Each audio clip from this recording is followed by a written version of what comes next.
ঢালিউডের জনপ্রিয় অভিনেত্রী মৌসুমী ও অভিনেতা পরিচালক হাসান জাহাঙ্গীরকে ঘিরে শুরু হওয়া বিয়ের গুঞ্জন শেষ পর্যন্ত গড়িয়েছে থানা পুলিশ আর মামলার হুমকিতে। তবে এবার লড়াইটা সরাসরি হাসান জাহাঙ্গীর বনাম মৌসুমীর স্বামী ওমর সানির। 18 এপ্রিল সে 2বার কল করেছে এবং লাস্টে তার সাথে 3 মিনিট কথা হয়েছে। মৌসুমীকে বিয়ে করছে সেটা আবার স্বীকার করলেই আমি বললাম যে ভাই, যে ইন্টারভিউটা দেখেছেন আমাকে একজন পাঠিয়েছে, আমি দেখি নাই, সেটা 2023 সালে দেওয়া।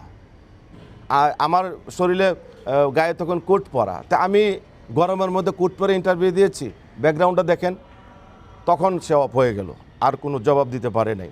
তারপর হঠাৎ বলতেছে, এই কন্ট্রাক্ট ম্যারেজ সিনেমা তুই কন্ট্রাক্ট ম্যারেজটা তুই সিনেমা হিসেবে রিলিজ দিবি না কেন ভাই? আমি তো সেন্সার করে ফেলেছি ঈদের আগে। শাকিব খানের প্রিন্স, তারপরে রাক্ষস, সিয়ামের রাক্ষস, এইগুলোর আগেই তো আমার এটা সেন্সর হয়ে গেছে। বাংলাদেশ তথ্য মন্ত্রণালয় থেকে আমি অনুমোদন নেওয়া সেন্সর সার্টিফিকেশন বোর্ড আমাকে আনকাট সেন্সর দিয়েছে। আপনি কোন ধরনের কথা বলেন? মানে এর মানে হচ্ছে সে আমাকে একটা হুমকিই দিল।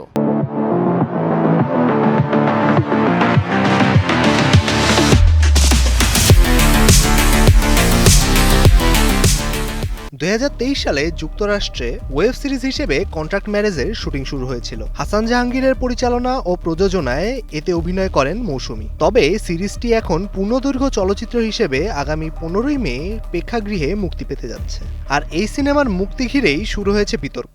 আমি মা বোনদের, তরুণ সমাজের তরুণ তরুণীদের, স্কুল কলেজ ইউনিভার্সিটির প্রতি আমার আহ্বান থাকবে, রিকোয়েস্ট থাকবে। আপনারা অনেক ছবি দেখেছেন, এই সিনেমাটা হলে যায় দেখবেন।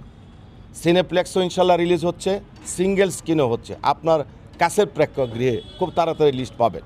এখানে আছে গল্প, এখানে আছে গান, এখানে আছে ফাইট, এখানে আছে কমেডি, এখানে আছে মনে কোনো লোকেশন, ফুল এন্টারটেনমেন্ট একটা সিনেমা। সম্প্রতি ওমর সানি ফেসবুকে একটি ভিডিও প্রকাশ করেন, যেখানে মৌসুমীর একটি অডিও ক্লিপ শোনা যায়। এটি নাটক হিসেবে শুরু হয়েছিল, পরে টেলিফিল্ম করার কথা ছিল, কিন্তু এটি কিভাবে সিনেমা হয়ে গেল তা তিনি জানেন না। এই ঘটনায় হাসান জাহাঙ্গীরের বিরুদ্ধে আইনি ব্যবস্থা নেওয়ার কথা জানিয়েছেন ওমর সানি। হাসান জাহাঙ্গীর পরিচালিত একটি নাটক হয়েছিল সুদূর আমেরিকাতে। সেখানে অনেক রিকোয়েস্টের পরে আমার স্ত্রী এবং আপনাদের প্রিয়দর্শিনী মৌসুমী অভিনয় করেছিলেন, এবং সাথে সেটার একটি কারণই হোক এটা টেলিফিল্মে রূপান্তরিত হয়। হাসান জাহাঙ্গীর এবং এটার প্রযোজক পরিচালক হিসেবে সেন্সর বোর্ড থেকে এটার অনুমোদন নিয়েছেন ছবি হিসাবে।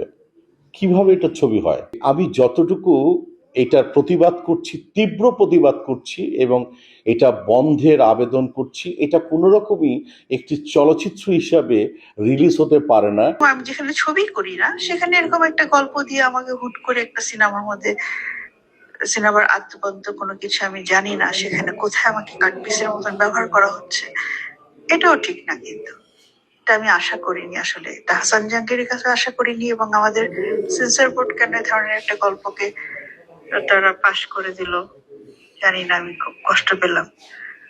তো এখন ছবি রিলিজ হওয়া উচিত কিনা আমি নিজে মনে করি যে হওয়া উচিত না, কিন্তু আইনগতভাবে আসলে কতদূর এটা সবার কাছে সঠিক মনে হচ্ছে সেটা আমি ঠিক বুঝতে পারছি না এতদূর থেকে। ওমর সানির এই অবস্থানের বিপরীতে কঠোর প্রতিক্রিয়া জানিয়েছেন হাসান জাহাঙ্গীর। তার দাবি, সিনেমা মুক্তির আগে ওমর সানি তৃতীয় পক্ষের মাধ্যমে তার কাছে টাকা দাবি করেছেন এবং মৌসুমীকে চাপ দিয়ে তার বিরুদ্ধে বক্তব্য দেওয়ানো হয়েছে, যার মাধ্যমে আমি মৌসুমী ম্যাডামকে ক্যাশ ডলার পেমেন্ট করে, ক্যাশ ডলার দিয়ে আমি তাকে শুটিংয়ে নিয়েছি এবং সে শুটিং করেছে এবং সে গল্প বুঝে নিয়ে তারপরে শুটিং করেছে। আপনি যে কথাগুলো বলেছেন আমি বুঝতে পেরেছি এগুলো আপনার মনের কথা না, চাপ দিয়ে আপনার কাছ থেকে নিয়েছে, কিন্তু আপনি আমার ভালো লাগার জায়গাটা নষ্ট করছেন। সব মিলিয়ে সিনেমা মুক্তির আগেই ব্যক্তিগত দ্বন্দ্বে জড়িয়ে পড়েছে কন্ট্রাক্ট ম্যারেজ। এই বিতর্ক শেষ পর্যন্ত কোথায় গিয়ে দাঁড়ায় এখন সেটাই দেখার অপেক্ষা। মেজবাউদ্দিন, কালের কণ্ঠ।